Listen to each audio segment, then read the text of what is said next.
सदाशिवराव 2 वर्षापूर्वीच क्लास 1 ऑफिसरच्या पदावरून रिटायर्ड झाले होते. चांगली नोकरी आणि एवढी मोठी पोझिशन असल्यामुळे रिटायरमेंटनंतर त्यांना पेन्शनही चांगलीच मिळाली होती. पेन्शनमधला 1 रुपयाही खर्च झाला नव्हता.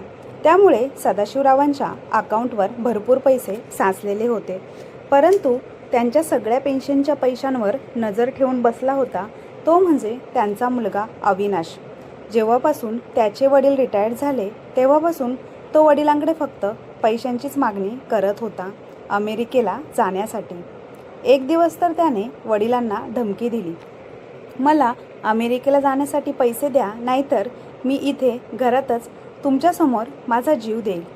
शेवटी वडिलांचा आपल्या मुलासमोर नाईलाजच झाला आणि त्यांच्या अकाउंटमध्ये पेन्शनचे होते तेवढे सगळे पैसे त्यांनी मुलाला इच्छा नसतानाही अमेरिकेला जाण्यासाठी देऊन टाकले. शेवटी तो दिवस आला. घराच्या कोपऱ्यात असलेल्या एका जुन्या लाकडी खुर्चीवर सदाशिवराव बसले होते. अंगात एक जुना झालेला पण स्वच्छ धुतलेला पांढरा सदरा आणि डोळ्यावर जाड भिंगाचा चष्मा.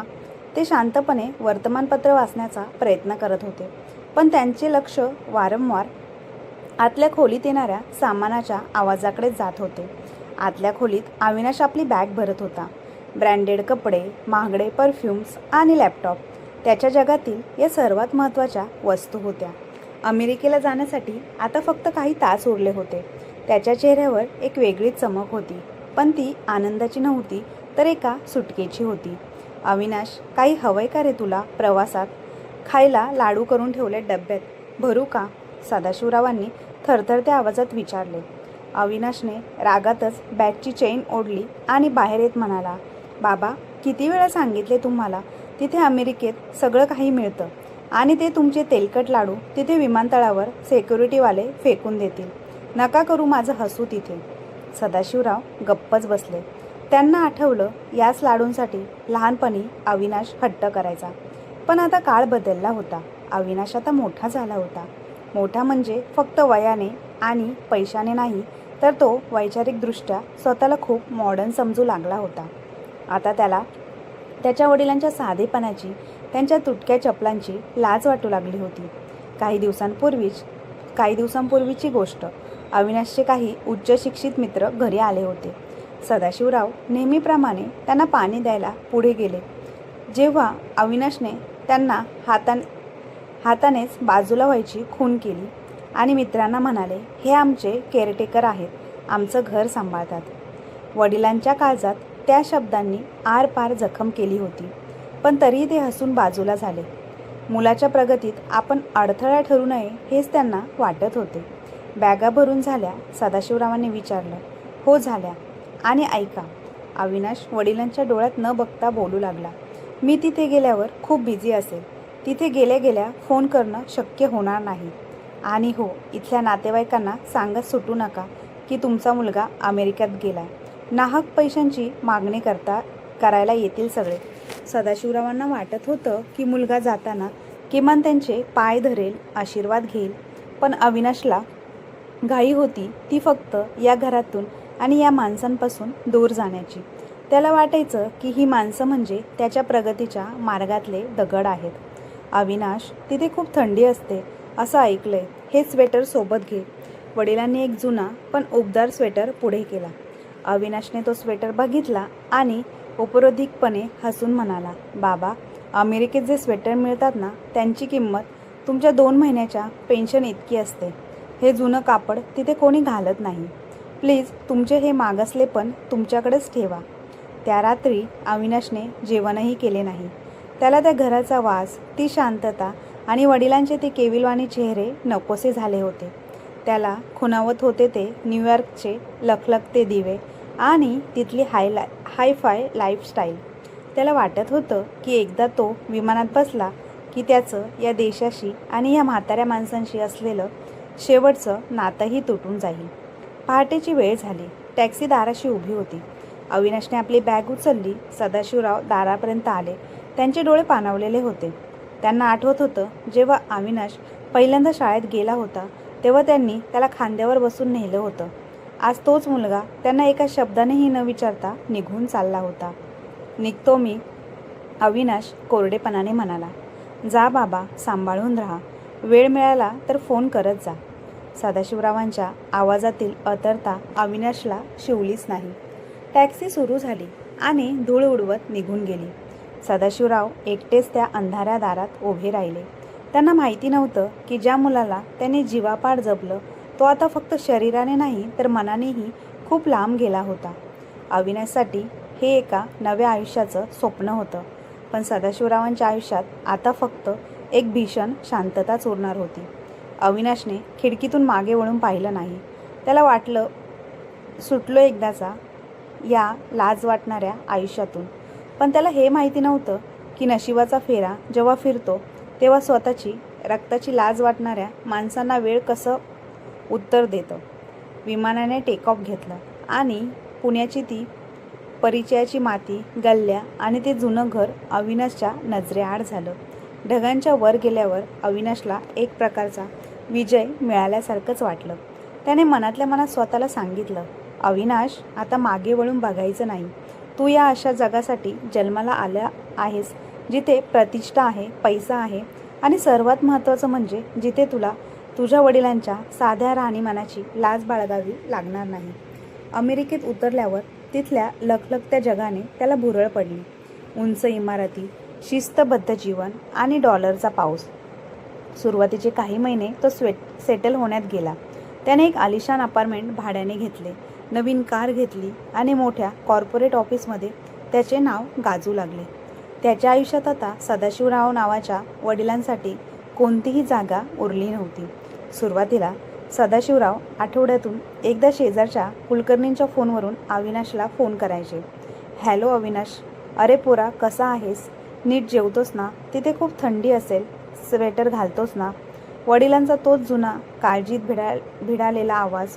अविनाश वैतागून उत्तर द्यायचा, बाबा, मी इथे लहान मुलगा नाही आहे आणि प्लीज या कुलकर्णी काकांच्या फोनवरून सारखे सारखे फोन करत जाऊ नका.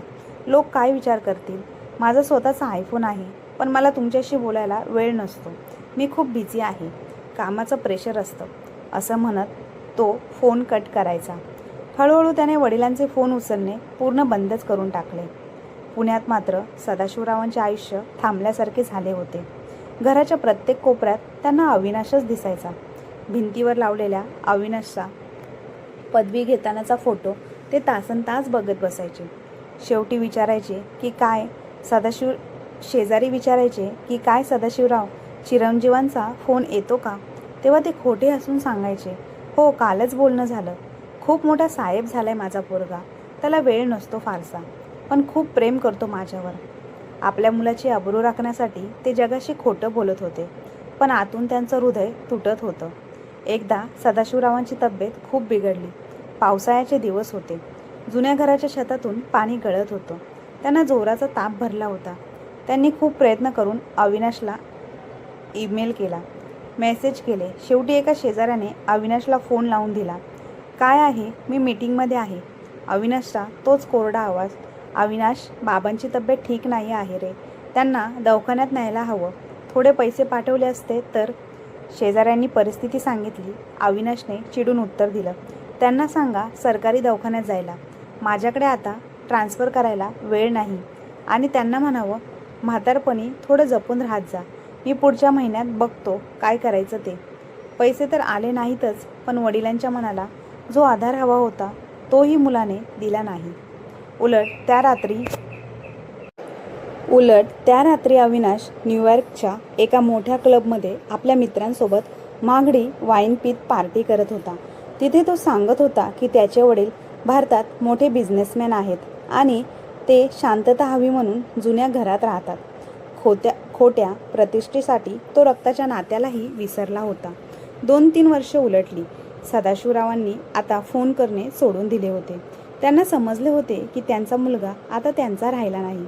त्यांनी ठरवले की आता मुलाकडे काहीही मागायचे नाही, पण तरीही दर महिन्याला ते आपल्या तुटपुंजा पेन्शनमधून थोडे थोडे पैसे वाचून एका वेगळ्या बँक खात्यात जमा करत होते. माझ्या अविनाशला कधी कठीण वेळ आली तर हे पैसे त्याला कामी येतील, हा एकच विचार त्यांच्या मनात असायचा. इकडे अमेरिकेत अविनाशने लग्न केले एका श्रीमंत घरातील मुलीशी. त्याने त्याची लग्नाची पत्रिका वडिलांना पाठवली सुद्धा नाही. त्याला भीती वाटत होती की जर त्याचे वडील लग्नाला आले तर त्याच्या सासरच्या मंडळींसमोर त्याची इज्जत जाईल. त्याने सासरच्यांना सांगितले होते की त्याचे आईवडील एका अपघातात वारले आहेत. आपल्या जिवंत बापाला कागदोपत्री मारून टाकताना अविनाशचा हात थरथरलाही नाही. हाच त्याच्या आयुष्यातील सर्वात मोठा नैतिक पराभव होता. पण नियती गप्प बसली नाही. ज्या वडिलांना त्याने विस्मृतीत ढकलले होते त्यांचे महत्त्व त्याला अशा वेळी कळणार होते जेव्हा त्याच्याकडे पश्चाताप करायला वेळ उरणार नव्हता. 10 वर्षे झाली होती. अविनाश आता पूर्णपणे अमेरिकन झाला होता. पण अचानक त्याला कंपनीच्या एका कामासाठी महिनाभरासाठी भारतात जावे लागणार होते. त्याला पुण्यात जाण्याची मुळीच इच्छा नव्हती. पण कंपनीचा आदेश होता. त्याने मनात विचार केला, जाऊ दे, एकदाचं त्या जुन्या घराचं काय झालं ते बघून येऊ आणि ते घर विकून टाकू. म्हणजे या म्हाताऱ्याचा आणि माझा शेवटचा संबंधही संपून जाईल. अविनाश भारतात यायला निघाला. पण तो ज्या घराचा आणि ज्या वडिलांचा विचार करत होता तिथे आता परिस्थिती पूर्णपणे बदलली होती. तो एका अशा धक्क्याकडे वाटचाल करत होता ज्याची कल्पना त्याने स्वप्नातही केली नव्हती. 10 वर्षानंतर जेव्हा अविनाश मुंबईच्या विमानतळावर उतरला तेव्हा त्याला मायभूमीच्या मातीपेक्षा तिथल्या उष्णतेचा आणि गर्दीचा जास्त त्रास झाला. त्याने लगेचच एक AC टॅक्सी भाड्याने घेतली आणि तो पुण्याच्या दिशेने निघाला. त्याच्या डोक्यात फक्त एक विचार होता, कसा तरी हा आठवडा संपवायचा, ते जुनं घर विकायचं, तिथला व्यवहार पूर्ण करायचा आणि कायमचा या देशाचा निरोप घ्यायचा. टॅक्सी पुण्याच्या त्या जुन्या पेठेत शिरली. रस्ते तेच होते पण गर्दी वाढली होती. अविनाशच्या अंगावर महागडा सूट होता, डोळ्यात ब्रँडेड चष्मा आणि हातात परदेशी घड्याळ. तो त्या गल्लीत शिरला जिथे त्याचं बालपण गेलं होतं. जसा जसा तो आपल्या घराच्या जवळ पोचला तसं त्याला काहीतरी वेगळं जाणवू लागलं.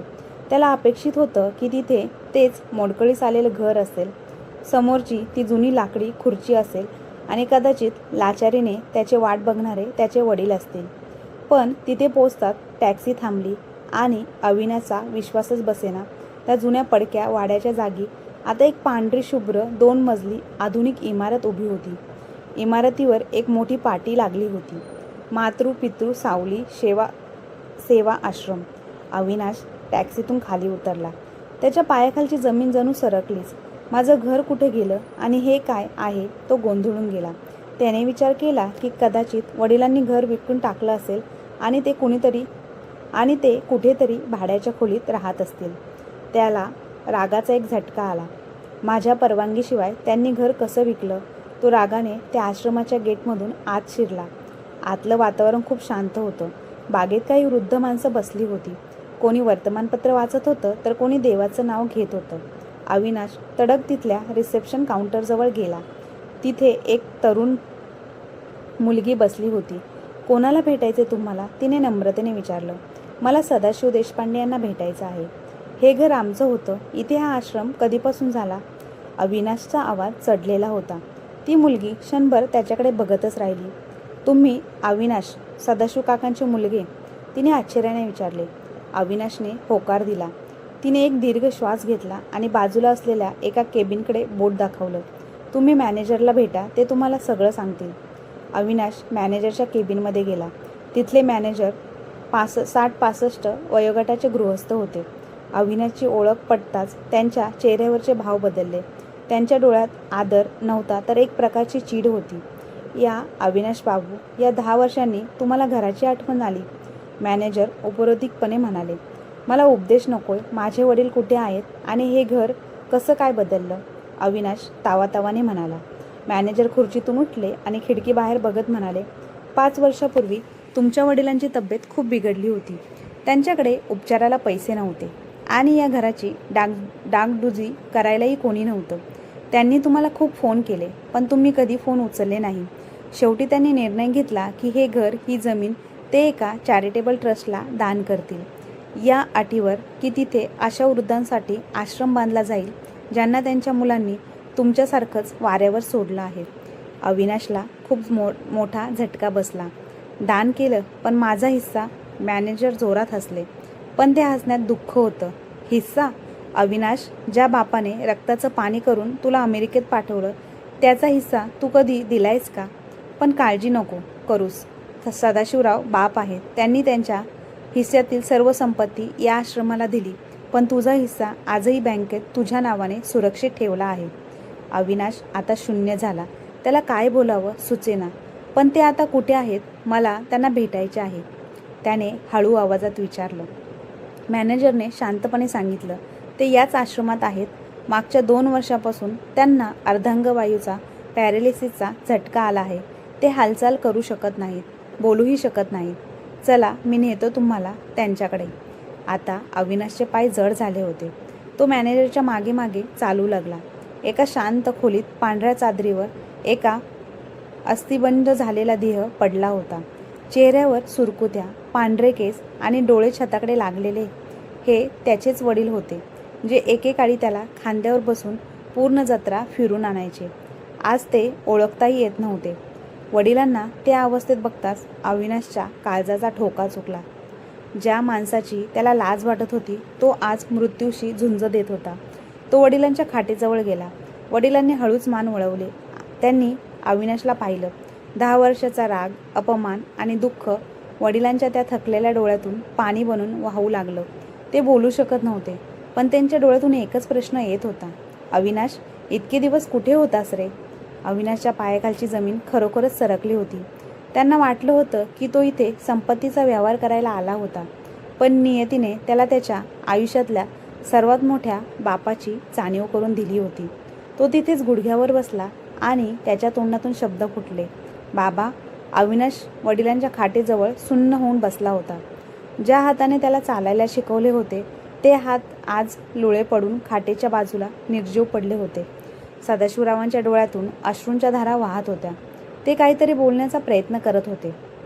त्यांचे ओठ थरथरत होते, पण आवाजाऐवजी फक्त एक अस्पष्ट हुंदका बाहेर येत होता. बाबा, मला माफ करा. बाबा. अविनाशचा आवाज भीतीने आणि पश्चातापाने फाटला होता, पण त्या माफीला आता खूप उशीर झाला होता. मॅनेजर साहेबांनी अविनाशच्या खांद्यावर हात ठेवला आणि त्याला बाजूला नेले. अविनाश बाबू, आता रडून काही उपयोग नाही. जेव्हा त्यांना तुमची सर्वात जास्त गरज होती, तेव्हा तुम्ही तुमचे फोन ब्लॉक केले होते, पण तरीही या माणसाने शेवटपर्यंत तुमचाच विचार केला. थांबा, मला तुम्हाला काहीतरी दाखवायचे आहे. मॅनेजरने कपाटातून एक जुनी लोखंडी पेटी काढली. ती पेटी उघडल्यावर त्यात काही कागदपत्र, एक जुनी डायरी आणि एक छोटे पासबुक होते. हे बघा. मॅनेजरने पासबुक अविनाशच्या हातात दिले. तुम्ही अमेरिकेला गेल्यावर सुरुवातीच्या काळात जे काही थोडे पैसे पाठवले होते, त्यातला 1 रुपयाही तुमच्या वडिलांनी स्वतःवर खर्च केला नाही. उलट स्वतःच्या तुटपुंजा पेन्शनमधले पैसे वाचवून त्यांनी या खात्यात जमा केले. कशासाठी माहिती आहे? त्यांनी डायरीत लिहून ठेवले. अविनाशने थरथरत्या हाताने ती डायरी उघडली. पानं पिवळी पडली होती, पण अक्षर स्पष्ट होते. एका पानावर लिहिलं होतं, आज अविनाशचा फोन आलाच नाही. कदाचित तो खूप कामात असेल. लोक म्हणतात मुलगा विसरला, पण मला खात्री आहे माझा विन्या मला विसरणार नाही. परदेशात राहणं खर्चिक असतं. कधी त्याची नोकरी सुटली किंवा त्याला काही अडचण आली तर त्याला कोणासमोर हात पसरायला लागू नयेत, म्हणून मी हे पैसे साठवतोय. हे पैसे माझ्या विन्याचे आहेत. त्याच्या कठीण काळासाठी दुसऱ्या एका पानावर लिहिलं होतं, आज घराचा करार केला. हे घर आश्रमाला दिलं, पण घरचा मागचा जो तुकडा आहे, जिथे विन्या लहानपणी खेळायचा, तो भाग मी विकला नाही. तो त्याच्या नावे ठेवला. उद्या तो परत आला तर त्याला स्वतःची म्हणायला हक्काची जागा असावी. ते वाचून अविनाशला असं वाटलं की कोणीतरी त्याच्या काळजात सुरी खुपसली आहे. ज्या वडिलांना तो ओझं समजत होता, त्याच्या अस्तित्वाची त्याला जगासमोर लाज वाटत होती, तेच वडील स्वतः अर्धपोटी राहून त्याच्या भविष्याची शिदोरी बांधत होते. आम्ही त्यांना खूप विनंती केली की सदाशिव काका, हे पैसे तुमच्या उपचारासाठी वापरा. तुम्हाला अर्धांगवायू झालाय, चांगल्या हॉस्पिटलमध्ये भरती करू, पण त्यांनी मनानेच नकार दिला. ते फक्त खुणेने सांगायचे की हे पैसे त्याच्यासाठी आहेत. मॅनेजर सांगत होते. अविनाश धावत पुन्हा वडिलांच्या खोलीत गेला. त्याने वडिलांचे ते थंड पडलेले पाय पकडले आणि जोरात रडू लागला. बाबा, मी नराधम आहे. मी पैशाच्या मागे लागून माणसांना विसरलो. मला तुमची लाज वाटायची, पण आज मला स्वतःचीच लाज वाटते. उठा बाबा, मला एकदा तरी ओरडा, मला मारा, पण असं गप्प राहू नका. सदाशिवरावांच्या डोळ्यातून एक शेवटचा अश्रू ओघळला. त्यांनी खूप कष्टाने आपला थरथरणारा हात उचलला आणि अविनाशच्या डोक्यावर ठेवला. त्या स्पर्शात राग नव्हता, तिरस्कार नव्हता. होते ते फक्त अथांग आणि बिनशर्त प्रेम. एका बापाने आपल्या मुलाला शेवटच्या क्षणीही माफ केलं होतं. पण त्याच क्षणी वडिलांच्या हाताची पकड ढिली झाली. मॉनिटरवरची सरळ रेष आणि ते टीटी असा आवाज पूर्ण खोलीत घुमला. सदाशिवरावांनी जगाचा निरोप घेतला होता. अविनाशच्या पायाखालची जमीन खरोखरच सरकली. त्याला जो धक्का बसला होता तो कोणत्याही संपत्तीपेक्षा किंवा यशापेक्षा मोठा होता. त्याला वडिलांना सॉरी म्हणायला आणि त्यांच्यासाठी काहीतरी करायला नशिबाने 1 मिनिटाचाही वेळ दिला नव्हता. तो तिथेच जागेवर कोसळला. त्याच्या आलिशान कार, अमेरिकन डॉलर आणि तिथलं स्टेटस सगळं काही त्या एका क्षणात मातीमोल झालं होतं. सदाशिवरावांच्या निधनानंतर तो संपूर्ण आश्रम सुन्न झाला होता. आश्रमातील इतर वृद्धांसाठी ते केवळ एक सहकारी नव्हते, तर एक आशेचा किरण होते. अविनाश मात्र एखाद्या पुतळ्यासारखा वडिलांच्या पार्थिवापाशी बसून होता. त्याच्या डोळ्यातून अश्रू आता सुकले होते, पण काळजात जो वणवा पेटला होता तो त्याला आतून जाळून खात होता. ज्या वडिलांना त्याने आयुष्यभर नाकारलं, आज त्याच निस्तेज शरीर समोर बघताना त्याला स्वतःच्या अस्तित्वाची वीट आला होता. वडिलांचे अंत्यसंस्कार अविनाशनेच केले, पण अग्नी देताना त्याला असं वाटलं की तो वडिलांच्या शरीराला नाही तर स्वतःच्या अहंकाराला, गर्वाला आणि खोट्या प्रतिष्ठेला अग्नी देत आहे. स्मशानभूमीतून परतताना तोच अमेरिकन रिटर्न अविनाश नव्हता, तर तो 4 दिवसांपूर्वी मोठ्या थाटात गावात आला होता. पुढचे 13 दिवस अविनाश त्याच आश्रमात होता. छोट्या खोलीत राहिला. मॅनेजर साहेबांनी त्याला अनेकदा समजावलं, अविनाश बाबू, जे झालं ते बदलता येणार नाही. आता तुमचं तिथे अमेरिकेत मोठं करिअर आहे. तुमची पत्नी वाट बघत असेल. तुम्ही तिथे परत जाण्याची तयारी करा. पण अविनाशने कोणाशी काहीच बोलणं टाळलं. तो दिवसभर वडिलांच्या त्या जुन्या डायरीची पानं चाळत राहिला. त्या डायरीत सदाशिवरावांनी अविनाशच्या लहानपणीच्या गोष्टी लिहिल्या होत्या. त्या पाहायला कधी त्याने बाबा म्हटलं, त्याला सायकल कशी शिकवली. प्रत्येक पानावर फक्त वडिलांचा त्याग आणि प्रेम ओसंडून वाहत होतं. 13व्या दिवशी अविनाशने एक मोठा निर्णय घेतला. त्याने आपल्या पत्नीला फोन केलं. हॅलो, मी अविनाश बोलतोय. मी आता अमेरिकेला परत येणार नाही. हॉट, तू वेडा झाला आहेस का? इथे तुझं एवढं मोठं प्रोजेक्ट आहे, आपली इतकी मोठी प्रॉपर्टी आहे, त्याचं काय? पत्नीचा ओरडण्याचा आवाज आला. अविनाश शांतपणे म्हणाला, तिथे जे काही आहे, घर, कार, बँकेतले पैसे, ते सगळं तू ठेवू शकतेस. मी माझे राजीनामे पाठवले आहेत. मी ज्या बापाला विसरलो होतो त्यांच्या ऋणाची परतफेड करायला माझे 7 जन्मही कमी पडतील. पण इथून पुढे मी त्याच नात्यांसाठी जगणार ज्यांना मी ओझं मानलं होतं. अविनाशने आपल्या वकिलांना बोलावून अमेरिकेतील सर्व संपत्ती पत्नीच्या नावे केली आणि तो कायमचा पुण्यात थांबला. त्याने सर्वात आधी वडिलांनी त्यांच्यासाठी राखून ठेवलेले ते पैसे काढले. ते पैसे घेऊन तो मॅनेजरकडे गेला. हे घ्या मॅनेजर साहेब, हे माझे पैसे नाहीत. हे माझ्या वडिलांचं रक्ताचं पाणी करून साठवलेली पुंजी आहे. मला हे पैसे माझ्यावर खर्च करण्याचा कोणताही अधिकार नाही. या पैशातून या आश्रमात एक सुसज्ज मेडिकल युनिट तयार करा, जिथे गरीब आणि अनाथ वृद्धांवर मोफत उपचार होतील. मॅनेजर साहेबांच्या डोळ्यात पाणी आलं. अविनाश, तुझे वडील आज जिथे कुठे असतील तिथून तुला बघून खूप खुश झाले असतील. पण अविनाश तिथेच थांबला नाही. त्याने त्या मातृपितृ सावली सेवा आश्रमाची जबाबदारी स्वतःच्या खांद्यावर घेतली. तो आता टायसूटमध्ये नाही तर साध्या सुती कपड्यात वावरू लागला. ज्या हातांनी कधी काळी वडिलांना पाणी द्यायलाही नकार दिला होता, तेच हात आता आश्रमातील आजारी आजोबांची सेवा करू लागले.